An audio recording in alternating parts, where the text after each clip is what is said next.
Bonjour à tous, François Rebsamen rempile pour un nouveau mandat à la tête de Dijon Métropole. Sans surprise, l'ancien maire de Dijon a été réélu hier soir président avec 64 voix, largement devant son opposant Emmanuel Bichot. Un mois après les municipales, les élections s'enchaînent dans les intercommunalités.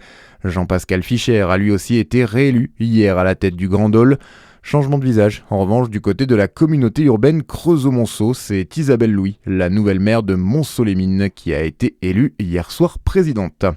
Airbnb a versé plus de 4,5 millions d'euros de taxes de séjour aux communes de la région Bourgogne-Franche-Comté. En 2025, Dijon arrive en tête avec plus de 600 000 euros devant Besançon et Beaune.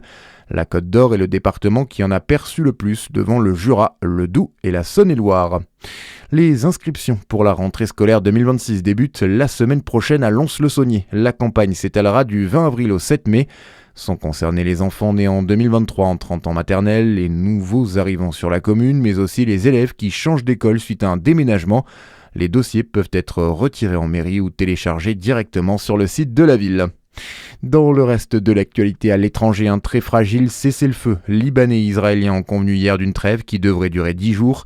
Elle est officiellement entrée en vigueur à 23h hier soir, heure française, après plus d'un mois de conflit entre l'armée israélienne et le Hezbollah.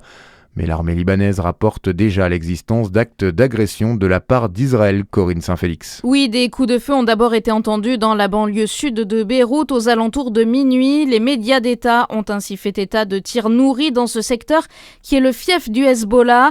L'armée libanaise accuse également les Israéliens de bombardements qui ont touché plusieurs villages.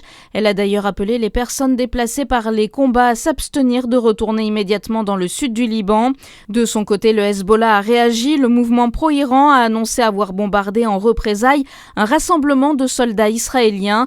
Des attaques menées aussi dans le sud du pays. Et face au blocage du détroit d'Ormuz, la France et le Royaume-Uni président de leur côté aujourd'hui une réunion à Paris en visioconférence pour préparer une mission défensive. Un projet de loi pour protéger les élections françaises contre les ingérences étrangères, c'est l'annonce hier soir d'Emmanuel Macron après sa rencontre avec plus de 500 maires à l'Elysée. Dans sa ligne de mire, la Russie qui achète massivement en période électorale des millions de faux comptes selon les mots du chef de l'État. À la page des sports du foot, la pression monte à quelques heures du derby. Dijon reçoit Sochaux ce soir au stade Gaston Gérard. Un duel au sommet entre le DFCO, leader de National, et son dauphin, coup d'envoi à partir de 19h30. Et puis un match important aussi ce soir pour le GBDH en Pro League. Les handballeurs de Besançon reçoivent Cherbourg pour la 27e journée. Victoire impérative pour garder l'espoir d'accrocher les playoffs. La rencontre débute à 20h30. Très bonne journée sur Fréquence Plus.